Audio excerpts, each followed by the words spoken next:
میں نے جو قرآن مجید فرقان حمید کی آیات کو یہ نام تلاوت کی،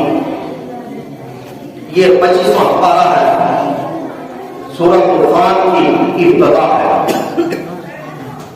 فرمایا آمین، قسم ہے ہمیں آمین کی۔ یہ دو لفظ حروف مقطعات میں سے، اور یہ حروف مقطعات اس کا 1400 سال سے لے کر آج تک کوئی عالم، مفسر، مفکر، شیخ الحدیث، شیخ القرآن، مفجر قرآن اس کا معنی نہیں نکالا۔ یہ حروف مقطعات کا اگر معنی جانا ہے، صرف اس کا معنی رب جانتا یا رب کا رب جانتا یا رب کا محبوب